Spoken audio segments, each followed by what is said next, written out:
Analyzing DNA in a Crime Scene by Olivia, Jolie, and Taylor. Transcription begins with the DNA strand. The nucleotide base pairs are adenine, thymine, and guanine with cytosine. First, helicase unzips the DNA strand.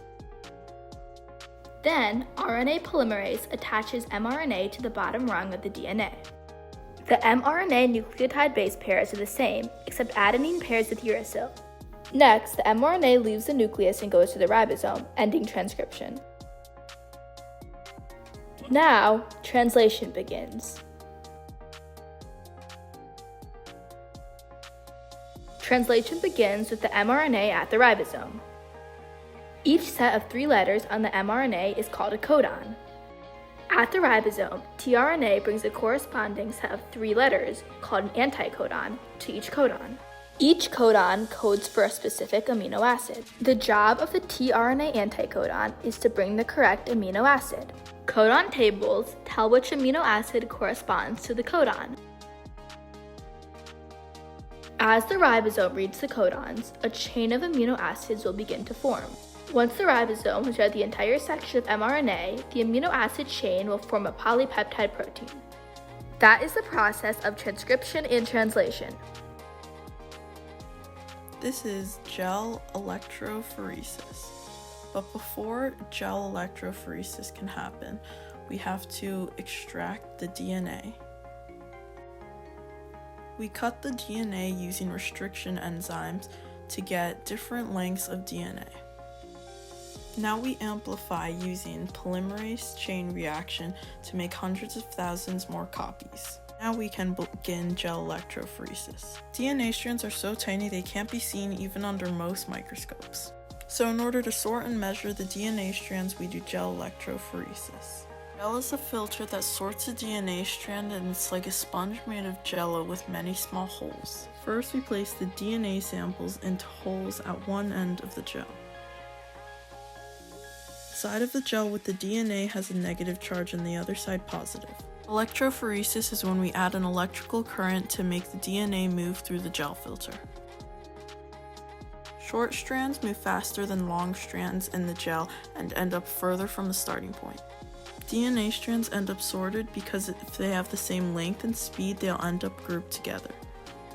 It's best to stain the sorted groups of DNA to make the bands in the gel more visible. Now that we're done with gel electrophoresis, we can move on to HAELL, which is a restriction enzyme that cuts between 2 G's and 2 C's. DNA strands read from 5' to 3'. This is an example of a blunt end where the cut strands are equal. This is an example of a sticky end where the cut strands are not equal. This shows cuts made on DNA strands using HAELL, and as you can see, the cuts are the same on both strands, which means the DNA matches. How did Anna Garcia die? This is Anna Garcia, and one day she was working in the lab when she died. Here's our hypothesis, but first, what do we know? This is Anna Garcia's boyfriend, Eric. We know they've been fighting, and we can tell that from smartphone evidence. This is her soccer teammate, Sam. At practice, they ran into each other, and Anna got a big bruise on her head. To help with her migraine, she took painkillers, and we know this because one of her social media stories. Back in the lab, Anna has a teacher named Dr. Opal. We don't really know much about her, though. What we do know is that Anna is a type 1 diabetic, so her pancreas doesn't make insulin for itself. After doing some research, we found out that painkillers can lower your blood sugar. But why couldn't it have been a homicide? Well, the fingerprint evidence and the hair evidence don't lead to one person, so there's not one person to blame. So, we know that something happened to Anna, but what? Did it have something to do with her diabetes, or did it have something to do with the painkillers? It could have easily been that her blood sugar got too low. Or does it have something to do with what is in the painkillers? In some painkillers, there are opioids. Opioids are highly addictive, and when taken too many, you overdose. One very common effect of overdosing is nausea. Going back to the crime scene, there was blood and vomit on the floor. So here's our final hypothesis. At the crime scene, we believe Anna overdosed on opioids, threw up, died, hit her head on the table while she was falling, and that's where the blood spatter came from. HIPAA stands for Health Insurance Portability and Accountability Act. Who has access to your information? You and doctors, insurance companies, public health agencies, law enforcement agencies, and family and friends. Your doctor automatically gets access to your medical records in order to give you their service. Insurance companies pay for your health care, so they have immediate access to your medical records.